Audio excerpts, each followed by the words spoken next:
Alô, pessoal. Vocês estão vendo estas duas pilhas de livros.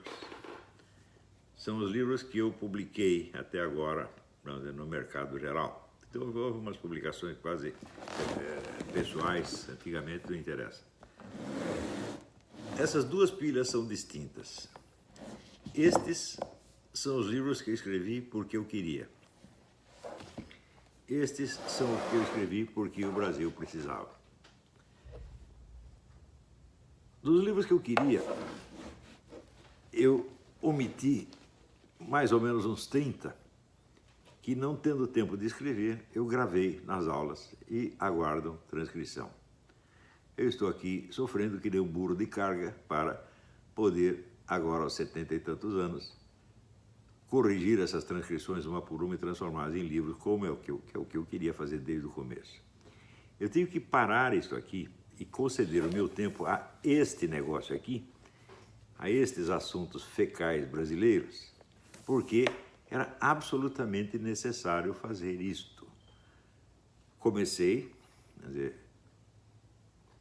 com o livro A Nova Era e a Revolução Cultural, publicado em 1993, mas eu comecei a me dedicar a esse assunto em 1989, quando eu tinha 42 anos, com uma conferência na Casa do Estudante do Brasil, no Rio de Janeiro, sob o título O Fim do Ciclo Nacionalista. O tema era o seguinte: toda a história brasileira, a história da cultura brasileira, era a história da busca de uma identidade nacional, que ainda estava em discussão naquela época, justamente uma época em que as identidades nacionais já começavam a ser dissolvidas num esquema globalista. E a própria ideia de soberania nacional começou a ser abertamente condenada em favor de uma transferência de soberania para os organismos internacionais e os grandes grupos megabilionários, né? Então eu me colocava o seguinte problema: parece que o Brasil chegou atrasado. O Brasil não vai conseguir definir a sua identidade nacional e se afirmar como nação. Por quê? Porque as nações estão acabando. Então nós estamos com esse problema na mão e eu não sei a solução e ninguém sabe. E o pior, ninguém sequer colocou o problema, ninguém sentiu que havia o problema. Mas eu sentia e por isso mesmo me vi obrigado a expor esta questão que ninguém desejava ou ninguém conseguia sequer conceber. A partir daí, continuei escrevendo várias coisas que me pareciam o meio indispensável para esclarecer vários problemas e dramas que afetavam a nossa nação e que provocavam derrota, sofrimento, fracasso, tudo, para tudo quanto é lado. Então, eu comecei com a Nova Era e logo em seguida lancei O Imbecil Coletivo, que foi um sucesso extraordinário, vendeu várias edições logo nos meses seguintes. A Nova Era também. A Nova Era nós vendemos a primeira edição inteirinha no primeiro dia, e logo em seguida fizemos mais duas, né? Mas o Imbecil Coletivo foi um sucesso extraordinário, mas foi em parte aquilo que os franceses chamam de succès d'escandale, sucesso de escândalo. Quer dizer, as pessoas compravam o livro não porque elas gostassem do livro, mas porque elas eram personagens do livro, né? E então, pelo prazer de passar vergonha, comprava o livro, né? Então, o livro tratava basicamente da intelectualidade esquerdista, que dominava todos os meios de expressão e comunicação no país desde a década de 60. Não se iludam com o termo ditadura militar, porque na época do governo militar, este mesmo pessoal da esquerda já dominava toda a mídia, sem exceção, todas as universidades, o mercado editorial e tudo mais. Quer dizer, todos os canais por onde se pudesse discutir ideias estavam na mão desta mesma curiosa. E eu peguei ali, um por um, demonstrei que era um bando de incapazes que só sobreviviam graças à interproteção mafiosa, um puxando o saco do outro puxando o saco do um, e que, graças a eles, a cultura brasileira tinha sido reduzida assim, a um lixo. Quer dizer, eles modelaram a cultura pela medida do seu próprio cérebro, que era evidentemente inferior. Graças a isto, foi quebrada a hegemonia intelectual da esquerda. Hegemonia intelectual significa o seguinte: um certo grupo controla o repertório de ideias e problemas que podem ser discutidos e coloca os outros, vara os outros para baixo do tapete e ninguém mais pode falar. Ou seja, nós tínhamos mais de 40 anos de controle esquerdista da opinião pública, controle total. Não havia um jornalzinho de direita, não havia um colunista de direita no Brasil inteiro, para não dizer que não havia, não tinha o Roberto Campos, que já estava, acho que com 173 anos de idade, e em função do seu prestígio de ex-ministro e tal, davam um espaço para ele. Então, logo puderam se livrar do Roberto Campos, se livrar do Paulo Freire, que eram os dois últimos sobreviventes. Então, no Globo, por exemplo, você tinha um colunista de direita para 100 de esquerda. O redator-chefe, Luiz Garcia, reconheceu isso. Falou: não, nós damos todo espaço para a esquerda e só um pouquinho para a direita, estava dando na vista, então daí nós até chamamos Olavo de Carvalho para escrever um pouquinho lá. Quer dizer, não era para equilibrar, só para dar a impressão de equilíbrio. Isso para vocês terem ideia da gravidade da coisa. Isso se obtinha não só pelo controle administrativo, funcional e econômico dos meios, mas pelo controle intelectual, ou seja, pela liderança intelectual. Você cria uma casta de líderes intelectuais que se tornam tipos intocáveis, vacas sagradas, e elas, vamos dizer, a presença delas, né, a presença desses numes tutelares, cria, vamos dizer, uma noção do prestígio intelectual que ninguém ousa desafiar. E o que vai contra o prestígio, evidentemente, vai para a lata do lixo.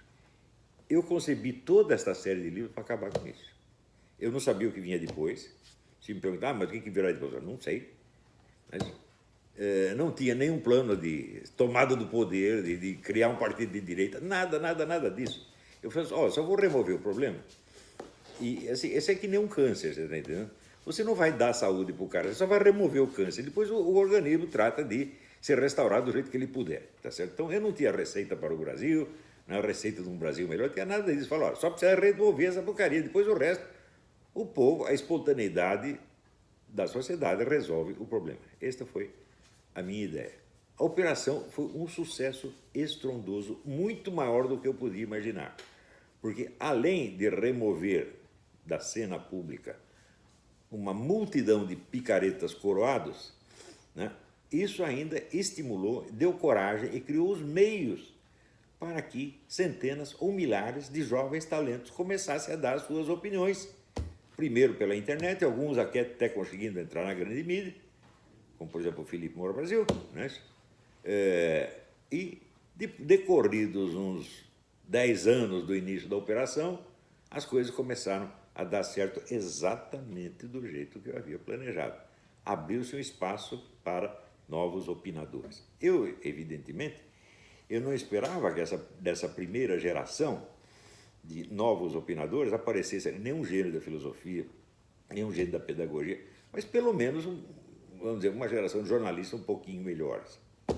E, de fato, os que apareceram eram pessoas que trabalhavam exclusivamente na esfera jornalística. Não tinham trabalho de filosofia, não eram capazes de examinar as questões mais profundas que eu examinava nesta série aqui, e em parte até mesmo dentro desta. Mas se limitavam à crítica política. E dessa crítica política, não aprofundavam nem mesmo a discussão dos problemas ideológicos e estratégicos, mas se centravam no combate ao que se chamava corrupção. Você vai ver que toda a oposição ao PT, que apareceu entre os anos, sei lá, do ano 2000 até 2013 praticamente, quase tudo se centrava só no problema da corrupção e nem sequer discutia questões mais profundas. Não se mencionava nem mesmo o Foro de São Paulo. Mas, vamos dizer, esse ataque antipetista acabou por corroer, vamos dizer, o prestígio do partido governante, que era, vamos dizer, o topo da hierarquia esquerdista da qual o partido dito de oposição, PSDB, também fazia parte. Mas o PSDB também tinha relações íntimas com o próprio Foro de São Paulo. Então começou a corroer, quer dizer, o prestígio da classe política dominante e abrir espaço para novas possibilidades. Tudo isso, quem fez foi este que vos fala. Eu fiz isso sozinho. Não vem dizer que teve Graça Salgueiro, teve Reinaldo Azevedo, teve Heitor de Paula, porque eles entraram muito mais tarde e com uma perspectiva muito limitada. Hein? Só tocavam no assunto político imediato, não tinham capacidade para fazer uma análise estratégica, muito menos análise estratégica cultural mais profunda, para examinar o fundo cultural e psicológico das questões. Então, colaboraram um pouco, sem dúvida, mas, comparado com o que eu fiz, eu nada. Quer dizer, isto tudo saiu desta minha cabeça, só dela, e deu certo. Por isto que, quando houve aquelas manifestações de 2015, saiu aquele bando de gente na rua, o cartaz Olavo tem razão, porque era o Olavo contra o resto. Claro que havia pessoas que estavam do meu lado, mas elas vinham atrás, tá certo? E colaborando dentro da esfera modesta, que era o âmbito das suas capacidades, tá certo? Muito bem, eu fiz tudo isso, deu certo, estou muito contente, tá certo? Eu acho que, pelo menos nesta parte, eu fui o autor mais compreendido que já houve no Brasil. Não posso dizer, eu sou um gênio incompreendido. Eu não sou nem um gênio nem incompreendido. Eu sou um escritor, bom escritor, sem sombra de dúvida. Tá certo? Muito bem compreendido pelo seu público. Tão compreendido que mudou não apenas a opinião pública, mas mudou o cenário político inteiro. Eu teria preferido que, em vez de concentrar todo este movimento de oposição numa candidatura presidencial, tivesse havido um trabalho de mais profundidade, de organização da militância, criar comitês de bairro, essa coisa toda, de mais longo prazo. Mas já que concentrou na candidatura do Bolsonaro, e que é uma candidatura de um homem honrado, então é meu dever apoiá-la de algum modo. Não sei o que vai acontecer depois, não sei se junto com o Bolsonaro não vai vir um bando de picareta, porque eu já conheço os nomes dos picaretas que estão lá cercando o Bolsonaro para tirar proveito dele e, se necessário, jogá-lo fora depois. Já conheço um por um os nomes, né? Vocês não estão me enganando nessa, não. Eu não sou desses caras que dizem eu nunca me deixo enganar. Sim, eu já me deixo enganar várias vezes, mas dessa vez não. Né? Então, eu estou dizendo isso por quê? Porque muitos desses que, se prevalecendo do fato de eu ter aberto um rombo na hegemonia esquerdista, entraram no jornalismo, começaram a dar opinião e subiram na vida. Alguns desses, hoje, se voltam contra o Bolsonaro por motivos absolutamente fúteis, por estereótipos, por uma frase que o sujeito disse aqui, outra que ele disse lá. O maior absurdo é o sujeito achar que ou o Bolsonaro ou o general Mourão tem uma fórmula ideológica na cabeça. Vocês não sabem o que é uma ideologia, gente. A ideologia é um edifício de ideias altissimamente organizado, coerente e unitário. O marxismo é assim, o nazismo é assim, o fascismo é assim, o liberalismo é assim. Eu não consigo ver ideologia nenhuma, nem no Bolsonaro, nem no Mourão. Eu vejo opiniões soltas que eles têm sobre isso ou aquilo. E são problemas que eles acreditam que estão à altura deles e que eles podem ajudar a resolver. E justamente por isso é que eu estou votando neles e propondo que votem neles, porque os caras não vêm com uma ideologia. Eles podem ter uma ou outra opinião, aqui e ali, que até eu discordo, mas isso não faz diferença. São os únicos honestos. O resto você já conhece. O resto está comprometido com o Foro de São Paulo até a raiz do cu, minha gente. Já deram tudo. Estão todos nesse esquema. Hein? A começar pela turma do PSDB, Fernando Henrique Cardoso. Já estou cansado de divulgar este negócio dessa ocultação da participação do Fernando Henrique no Foro de São Paulo, que vem desde 93, estão escondendo isso. Né? Já expliquei o que aconteceu. Muito bem, mas esse pessoal agora, sim, por motivos fúteis, se volta contra o Bolsonaro e está querendo atrapalhar a eleição dele. Para eleger algum tipo como Amoedo, ou talvez como Ciro Gomes, ou outro palhaço desse qualquer. Meu Deus, vocês não estão medindo o que está acontecendo, não? Hã? O fato é o seguinte, o fato é que todo o movimento em defesa do Brasil se condensou na pessoa do seu Bolsonaro e do seu vice. Não há outros. Não tem ninguém que possa representar o Brasil. Gosta ou não gosta do Bolsonaro? É ele, gente. Né? Agora, por causa, às vezes, de frases soltas, né? O jornalismo brasileiro se especializou nisso. Ele pega uma frase solta e inventa toda uma constelação ideológica por trás para poder queimar a reputação. Então, o general Mourão diz, olha, os filhos de mães solteiras estão mais propensos a entrar no crime ou a sofrer abuso doméstico do que os outros. Ora, isso é uma estatística universal.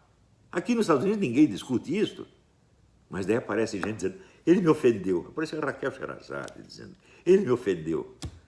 Oh, Raquel, eu crio meu filho sozinha. Então, escuta, minha filha. Eu fui criado por uma mulher sozinha. Meu pai se separou da minha mãe, logo depois morreu. Minha mãe me criou sozinha. Né?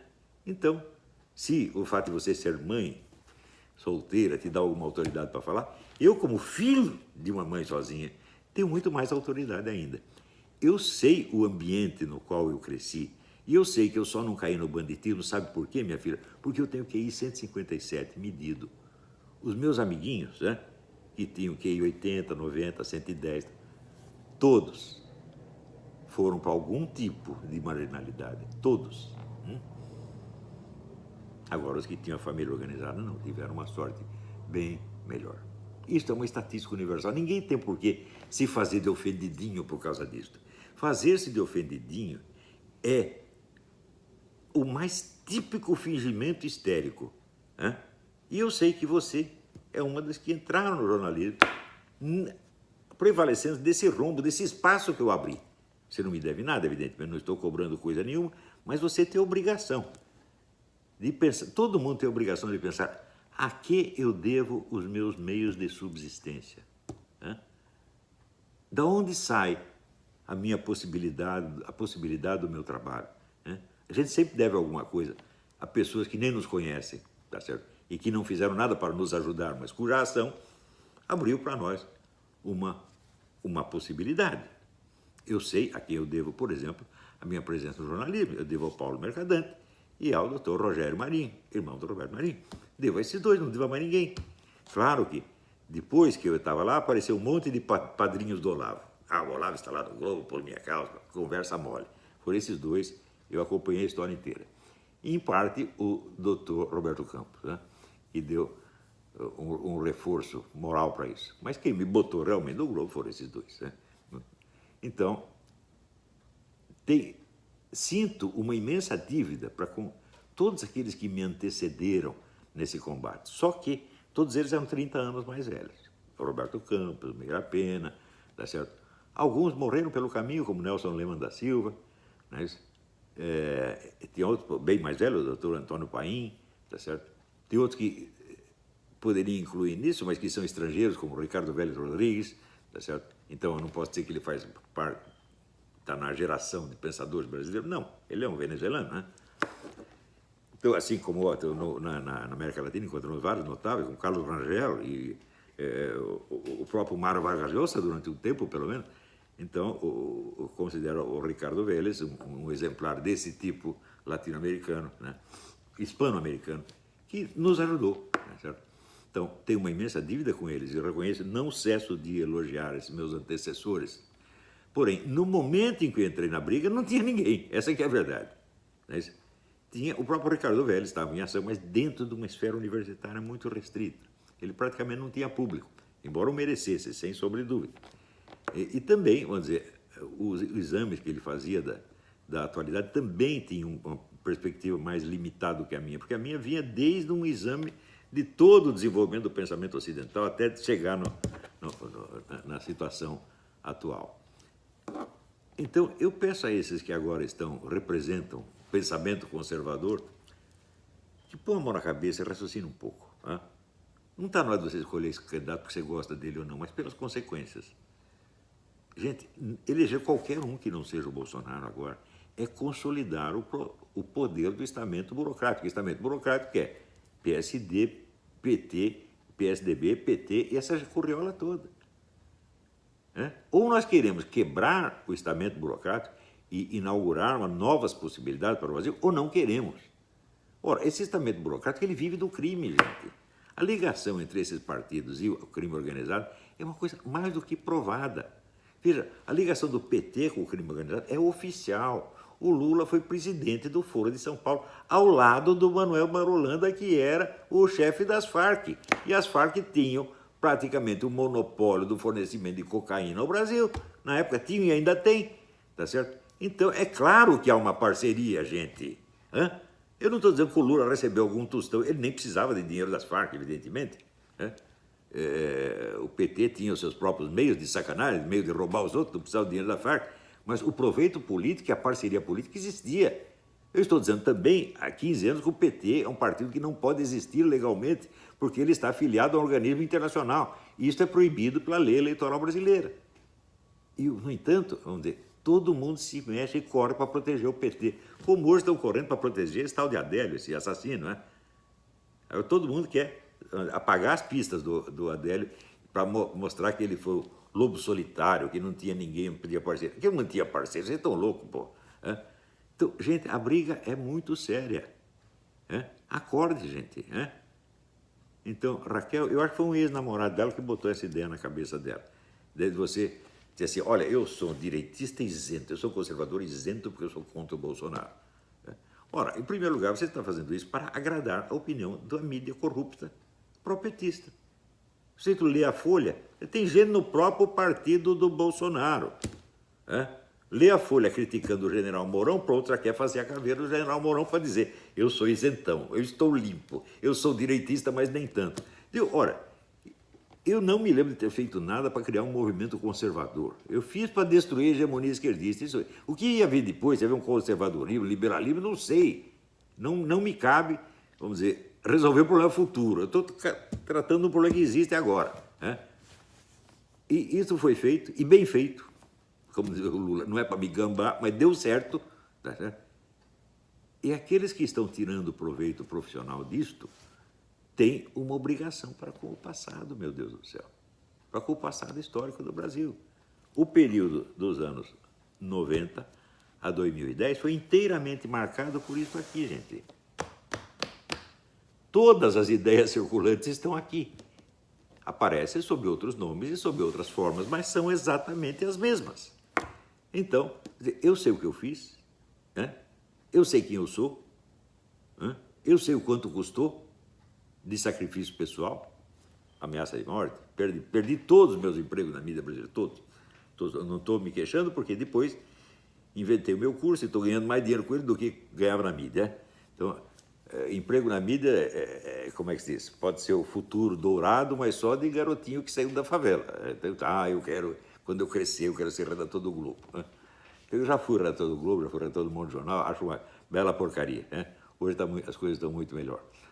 Mas para aqueles aos quais o meu trabalho abriu uma perspectiva, gente, você não tem uma dívida de gratidão comigo, mas você tem uma dívida intelectual. Você tem que ler esta coisa aqui e raciocinar. Tem gente que nunca foi meu aluno, leu superficialmente 1 ou 2 livros, especialmente O Mínimo, que é o livro que teve mais difusão, O Mínimo e O Imbecil, os 2 livros de maior sucesso. Leu isso, mas não tem ideia sequer do que seja a minha filosofia política. Mesmo porque ela não está impressa, ela só circula nas gravações dos cursos que eu dei no Paraná a respeito. Ali está o núcleo do meu pensamento político. Não está nem aqui. Mas pelo menos isso aqui vocês têm que ler e raciocinar um pouco. E entender por que eu estou apoiando o Bolsonaro, meu Deus do céu. Não é porque gosto dele. Não é porque sou entusiasta desta ou daquela ideia solta. Não. É porque foi o único que saiu do Congresso limpo de contaminação. Não é só com corrupção, mas com envolvimento no esquema tucano-petista. É o único que está fora disto. E é o único que pode fazer algo contra isto. Tá bem? Então, é isso. Pensem, gente, tá? E eu vier com a conversa do general Mourão. Ele falou isso, eu fiquei ofendido. Pelo amor de Deus. Você ficar ofendido com uma estatística, você não tem... Ô, Raquel, o que você tem na cabeça, minha filha? Eu deveria ficar ofendida. Ele disse que os homens criados por mães sozinhas são bandidos. Ele não falou nada disso. Ele repetiu uma estatística que é universalmente conhecida, que ninguém contesta, e ninguém tem o direito de ficar pessoalmente ofendido por causa de uma estatística. Isso aí é típica linguagem histérica da esquerda. O que é o histérico? É o sujeito que não acredita naquilo que ele vê, mas naquilo que ele mesmo diz. A fala sai daqui, entra por aqui, ele se persuade a si mesmo. E representa aquilo com emoção. É o que você está fazendo. Está inoculando em você mesmo uma emoção com base em uma informação falsa e representando o papel. Vamos parar com isso, gente. Veja, o diálogo histérico é o principal modo de ação dos bandidos na política. Eles não querem a realidade dos fatos, eles querem emoção. Chorar, gritar. Por exemplo, com o Bolsonaro, eles fazem o seguinte, eles querem mostrar que eles têm muito medo do Bolsonaro, de modo a que as pessoas meçam a periculosidade do Bolsonaro pelo medo que vê estampado na cara deles. Quando você vê as pessoas gritando, o Bolsonaro, você tem a impressão que o Bolsonaro bateu neles, estuprou, cortou um pé deles, enfiou um abacaxi no rabo deles. O Bolsonaro não fez nada, pô. Na verdade, ele fez. Tem uma ou outra frase solta, que é, vamos dizer, uma frase hiperbólica de vez em quando, né? Que não configura nenhuma proposta ideológica, nada, zero. E o pessoal pega isso e cria a imagem, não só a imagem do monstro, mas cria uma identidade ideológica inexistente. Por quê? O público não sabe o que é fascismo, nazismo, etc. Só sabe que é coisa ruim. Então você gruda esse carimbo no cara, a pessoa acredita.